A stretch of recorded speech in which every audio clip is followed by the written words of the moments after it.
Guys, what's up? Oh, wow. I thought I couldn't get any cringier. I have a Patreon at patreon.com/Matthew Donald. There you can find bonus content for mostly Paleo Bites, this show, a little bonus content for my other podcast, The Ritwit, if that's still going on. Who knows at this point? For the Paleo Bites bonus content, we discuss pop culture featuring prehistoric animals. And this month, we're talking about nobody's favorite Pixar movie, The Good Dinosaur. More like The Mediocre Dinosaur. Am I right? Got him. So we discussed that, we rate it, fun stuff. Sorry if you're a fan of that movie, because we're not very nice to it, but, hey, opinions, they're a wonderful thing. If we all viewed art the same way, the world would be a very boring place, and I say that as someone who genuinely likes the movie 10,000 BC, a movie that has 9% on Rotten Tomatoes, so really, like whatever you like. So, link is in the description, where you can sign up to the Patreon. Thank you for your support, and have a wonderful day. Yay, yay. Roar, growl, snarl, bellow. Welcome to Paleo Bites, the podcast with as much hot air as a farting apatosaurus.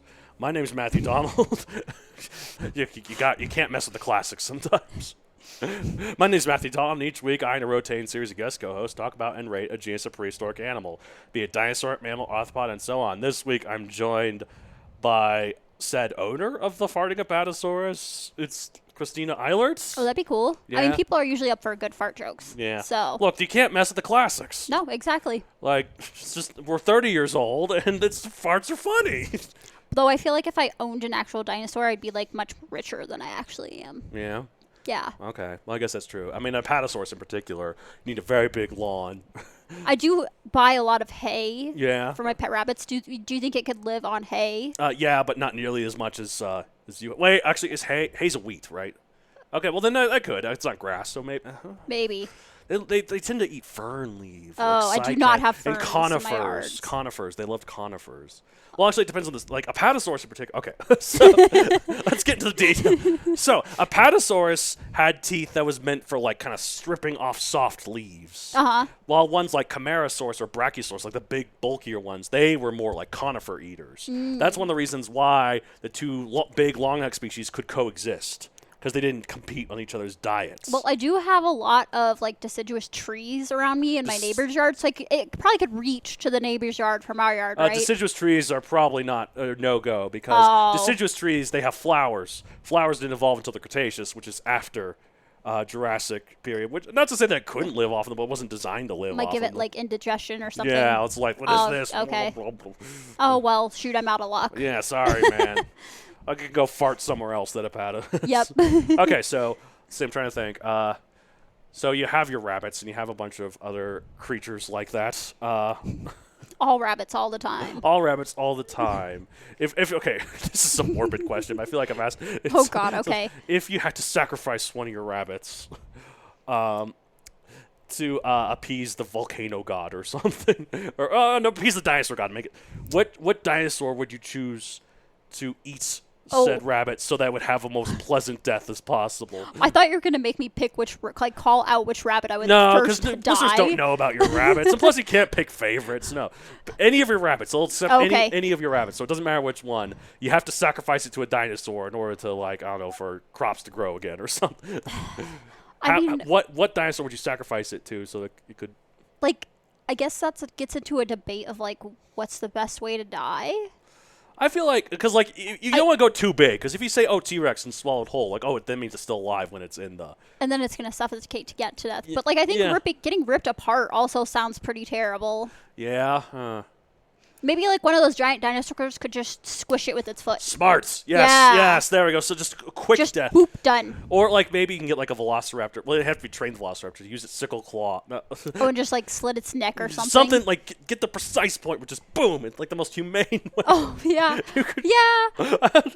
Just something very fast and painless would be great. Because, you've hit on two of my great loves, death and rabbits. Yeah, topics. see, I thought this would be a good thing for you. See, I just let it I was about to say, make a mean joke about like how I could make it suffer as long as possible. I can't do that. I love it. No. No, I was about to be like, yeah, no, I'll let it get ripped apart by a bunch of little ones. Just. Yeah. And then it's nope, I can't do it. I can't Nope, make they're the too joke. cute. They're too I sweet. can't even joke about it. Well, I appreciate that. Okay, just to make it even, I'm gonna do the same with my bird. Oh God. She was just out. She was sneezing and I know peeping. my bird squeaks when she sneezes. It's the cutest thing. She's like, pew, pew. It's the cutest thing. It is. It is the cutest thing. Okay. I'm just gonna say a Megatherium squishes it to death. And speaking of which, Oh, hey. we're talking about Megatherium. Now, peek behind the curtain, listeners. This has been on the document since Paleobite, before the first episode of Paleobites even started. We've been holding this one on the back burner for a long time. Because I'm special. Yeah, you are special. Yay. But the thing is, like, you've been on several times since then. I don't know why we just never got around to Megatherium. I would say saving the best for last, but this is not the last episode. Oh, so. no, hell no. The show will go on forever. Unlike the Ritwit, R.I.P. Yeah, tear. Yeah. But that was a really good transition. I'm impressed. Well, thank you. It was kind of forced, but yeah. Okay, so Megatherium, it means great beast. Type is a ground sloth. I usually use the scientific names of the family or whatever, but I think the Megatheridae is this one, but I didn't for this one because, again, old description. Yeah. So I just before I got my groove. We'll forgive you. Yeah, on the show, I lost my groove. Well, no, I did. It's not that I lost. I didn't gain my groove yet. Yes. I was trying to figure. I was like season 1 Paleobites. You know how season 1 is never really the best season of a show, except for Community. Community season 1's the best, in my opinion. There you go. Yeah. Anyways. All right. Size 20 feet / 6 meters long, 7 to 8 tons. This was an elephant-sized sloth. That's a lot of meat. Yeah, it's a lot of meat, but very, very difficult to kill though. Reinforced bones. Oh, that sounds great. That sounds like some X-Men. It does. It does sound like some X-Men crap. You can bleep me. Yeah, no, the Velociraptors are coming in there.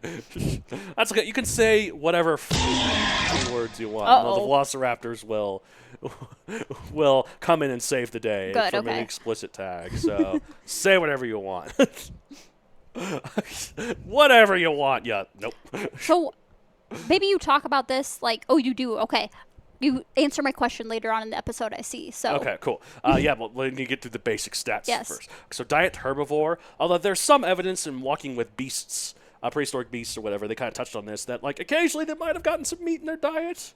Oh, really? Yeah, I mean, that's true of a lot of herbivores, though. You even see some deer, occasionally, licking the blood off of a carcass. What? Just to get some extra... iron? Iron and, protein, yeah. Well, I'm sure if you're, eating a leaf, you might eat a bug. Yeah, exactly. So, it's, designed... most animals can eat beyond their diet. It's just not healthy for them. But they can do it once. Yeah. Interesting. You think, a great beast would be something that killed other creatures. I mean, it could. No. Who said it didn't kill other creatures? Oh, okay. It doesn't necessarily mean it eats them. Spoiler alert. Okay. All right, so time early Pliocene to early Holocene, which, for reference, the Holocene is probably the one we're still in. Oh, that's a new word to me. 5 million to 9,000 years ago. That is really recent. Yeah, it is. That is within a few thousand years of the pyramids of Giza being built. Sorry, this is a stupid question. So where people were around? Oh, yes. At the time that this guy Absolutely. was? Okay. The first modern humans evolved about 200 to 300,000 years ago. Oh, cool. Okay. So humans were long around. In fact, humans spent more time with this thing than they have spent without this thing. So wow. So okay. If you're talking about that so far. Location. Oh, that's not even getting into all the humans that aren't Homo sapiens, like Homo erectus. Oh, true. Which was first 2 million years ago or something. Wow. Yeah. Or Homo habilis, which was even earlier. And you and I have, I guess you in particular have fond memories of Homo habilis because that's where Ross and Rachel first did it in Friends in the Homo habilis exhibit. I do. I love that line. I say it every time I mention Homo habilis. Homo habilis haven't developed tools yet. They got it here with clay pots. Why don't they just give it a microwave? Yep, when Rachel is loincloth lifting. It wouldn't have had a loincloth. It wouldn't have cared. Oh. But you it is can't a have funny that. Well, again, the museum exhibit gave it clay pots, so they clearly didn't care anyways. Exactly. Yeah, Well, so there you go. anyways, location: Chile, Bolivia, Peru, and other South American countries. You ever been to South America? Yeah, I've actually been to Belize. Oh, On a really? mission trip with our church that we met at. Oh, Yeah. that's really cool. I didn't know that. Yeah. Oh, wait, no, I remember. Actually, oh, that's unlocking a deep memory We'll just in the gloss over recesses of that. my brain. You're like, oh yeah, you're in Belize. Like that's unlocking something deep there. Yep. Okay. Described in 1796. This might be the earliest description we've had on the show before. I've never had an 18th century description. It's always been 19th or 20th or 21st century ones. Why do you think the description happened so early? Well, here's the thing. Dinosaurs, they were first really described in the 1820s or whatever. In fact, 1824 was when the first description was. We're nearing the 200th anniversary of our understanding of our description of dinosaurs. Wow, that's so short. I know. But before that, prehistoric mammals were all the rage. Oh. And like other prehistoric creatures like mosasaurs were described in the 1700s too, I think. Wow. But yeah, so maybe we've had one 1700s. Yeah. I find it so interesting because I do research for this, but like I learned so much just said from you. doo-doo. I just said doo-doo. That's been the Sorry. word of the day. Again, we're 30 years old, listen. But like I learned so much just from listening to you and asking questions on the show. Oh, well, I'm happy to learn. This is a podcast about learning. Okay.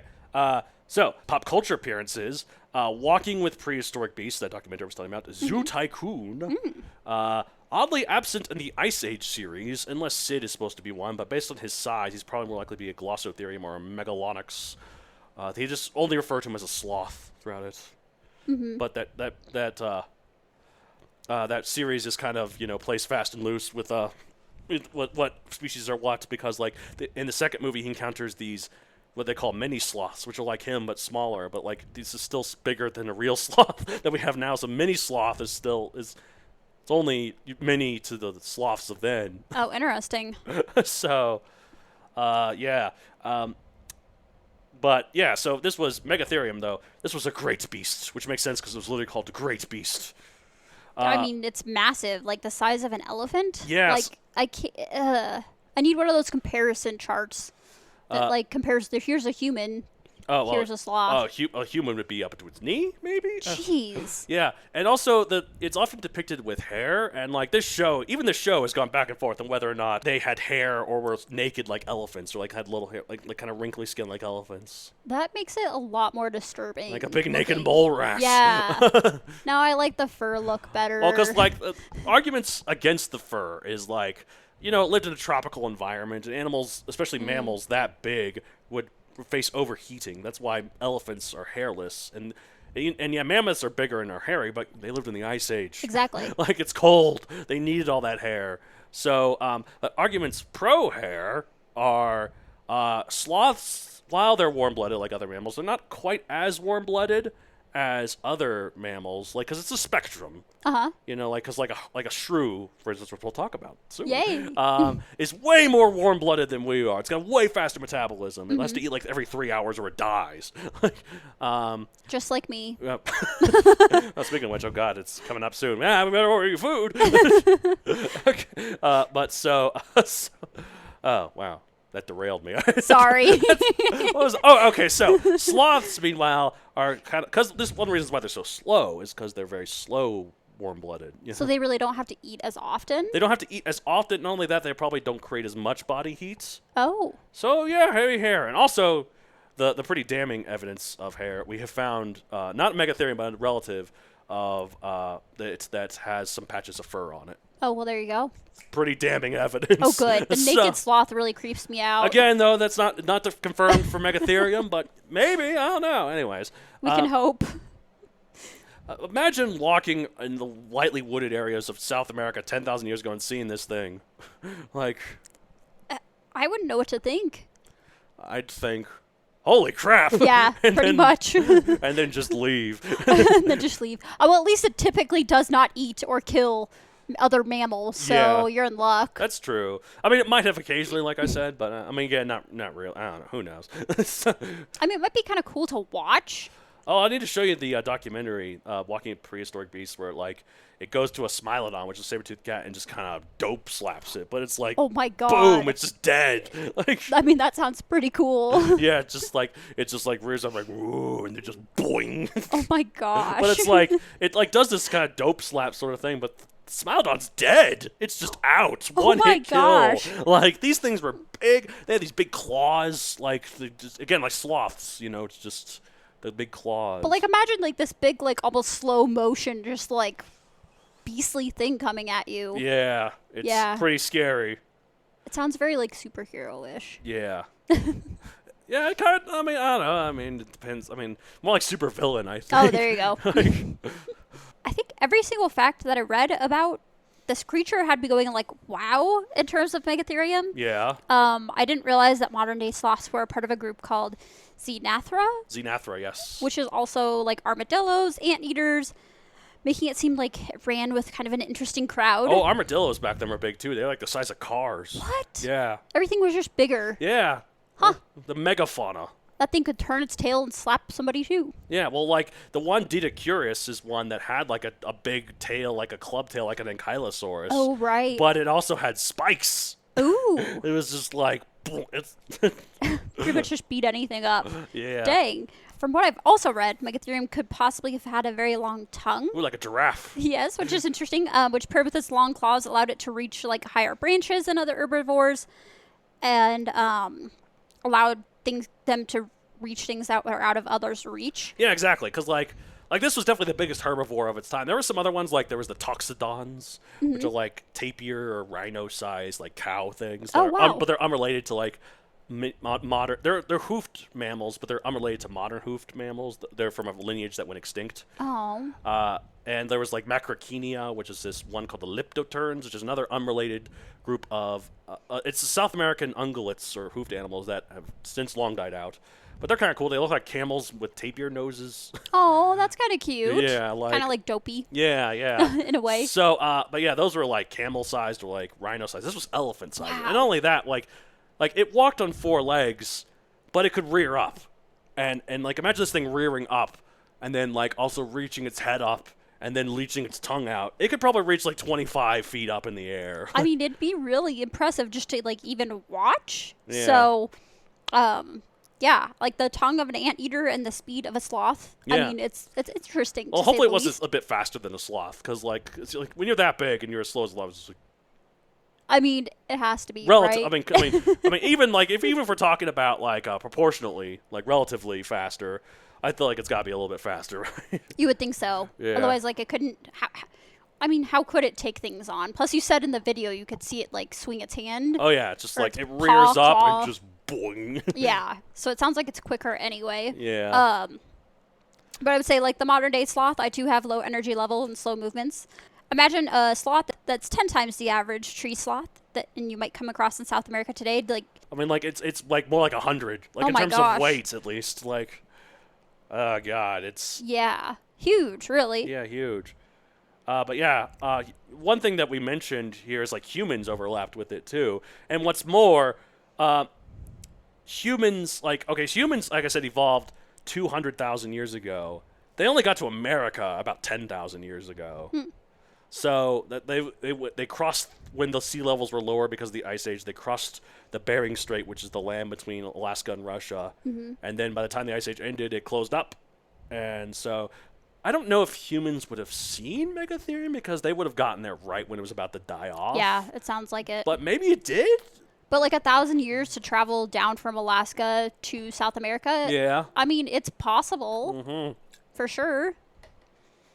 But I mean, that's just estimates of. We're nearing time. the 1,000th anniversary of, well, not nearing, we're like 40 years away from it.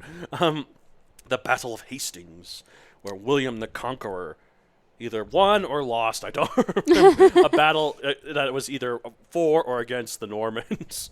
I only remember, but what I do remember is that it meant a lot of French languages, words came into the English language. As an English major, I studied this. Oh, wow. I did not. So words like civic and civil and judiciary or like other stuff. Oh. Cities. Those were all French origin words that came into originally Germanic. It was a crossing point between Old English and Middle English. Anyways. I just bring it up because that's what 1,000 years of time does. Wow, yeah, that's a lot, really. Yeah, so. That from that type of language, you really have to almost translate the type Old of English is basically German. You can't understand it. So. There you go. Unless you understand German, which even then you probably couldn't understand it. But you did more research on this than I did. It looks like some of your research, it says it uses claws to dig up roots and dig burrows. Yes, I found that, and I guess they based it on some tunnel markings that they found in Argentina. I mean, can you imagine the amount of dirt that these sloths could throw up, even if they were trying to get something tasty or like a tuber or something? Yeah, just to create a space large enough for them to enter, like a cave or digging up a.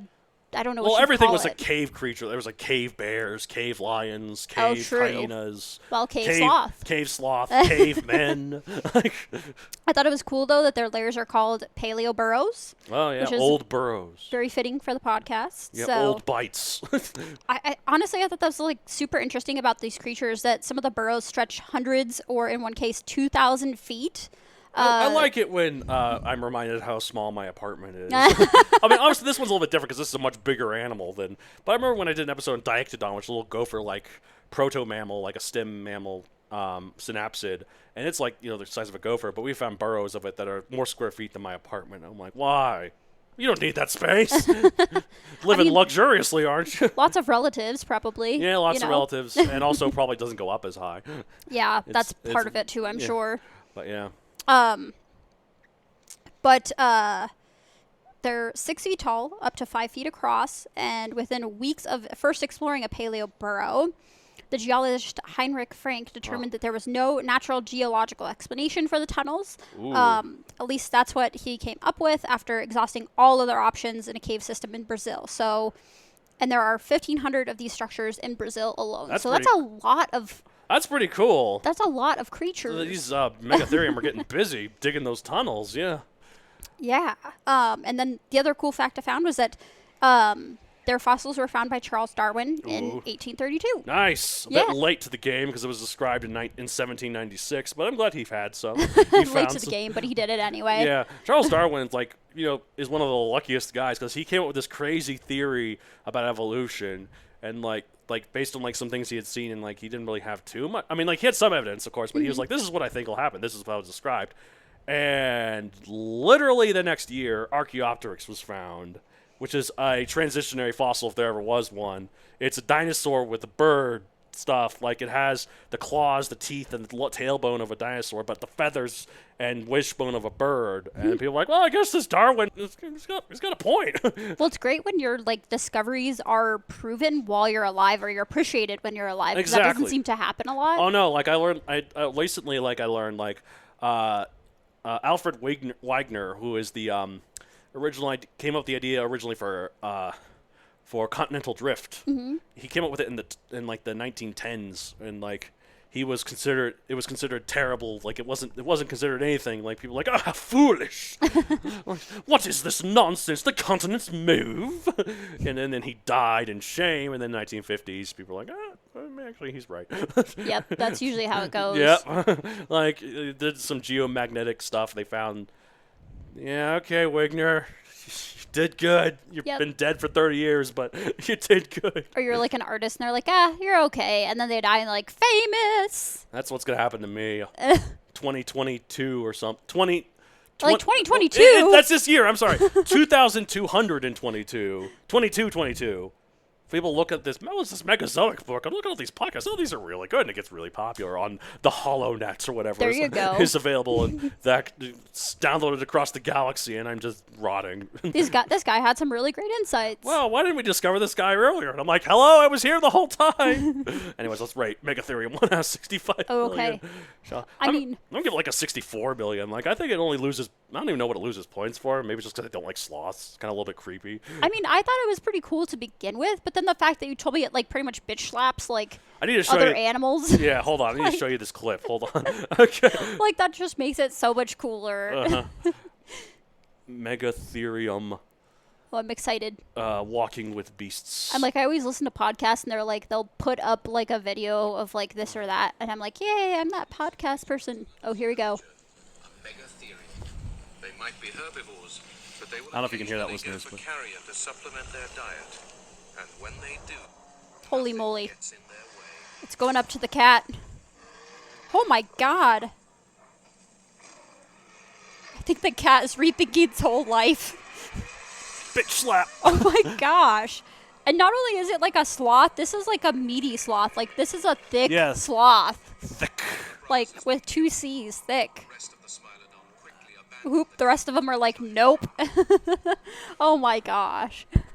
That's awesome. Yeah, Yeah, just- I would say like 64.9. What does it lose Like, points for? Just again, I don't know. What if it was hairless? Nobody's perfect. If Yeah. it was hairless, 50 million, maybe. Nah. yeah. Okay. Slightly less, but you know. Yeah. Okay, cool. All right, well, that's it for this week. If you want to get a hold of the show, you can contact me for answering questions to any of the co-hosts. You can find me on social media at Matthew Creator on Facebook, at MatthewDon64 on Twitter, and MatthewDon64 on Instagram. You can contact me at mattd@MatthewDonCareer.com. I forgot to mention that was the actual email. I mean, I guess you can find it on the website, but, it's good to be as direct as possible. Yes. And also, speaking of which, I've been trying to more lately plug my co-host stuff. So where can they find you if you would be willing to share? Well, mostly I have like model stuff on the internet. So if you want to see a cute model, you can find me at Super Beetle Lover. Which Yeah. is just beetle like the car, not beetle like the animal. No, it is Beetle like the both. It's not Beetle like the band. Oh, well, you've proved me wrong again. Beetle car and Beetle animal are spelled the same. Oh, well, blonde moments are allowed, even when you're a brunette. Even when you're got the darkest hair, like your hair is like maybe 1 point of saturation away from being black. Yeah, well, Like, beetle like Matt says. yeah, Super Beetle Lover. You get to see a hot model, so that's pretty cool. Yeah. Yeah. Don't send me creepy messages in please- my DMs, though. Please don't. Please. Please don't. Models are human. They're humans with feelings. And I do show them to Matt and we mock you. Yeah, exactly. We'll mock them on air. How about that? No. Hey. We'll write you negative 65 million. How about that? Yep. Anyways, all right. With that, thanks for listening. Of course, of course. Also, I have I guess I don't have a podcast called The Ritwit anymore. Oh, I know. Oh. Well, if you want to listen to it, I mean, maybe if it gets more, It's still worth listening. Yeah, like if you want more, you want to give it more downloads and maybe reinvigorate my passion for it to start. You can find I have another podcast that's currently indefinitely stalled called The Ritwit, where 2 twits talk about writing. Go check it out. My co-host would really love that. Yes.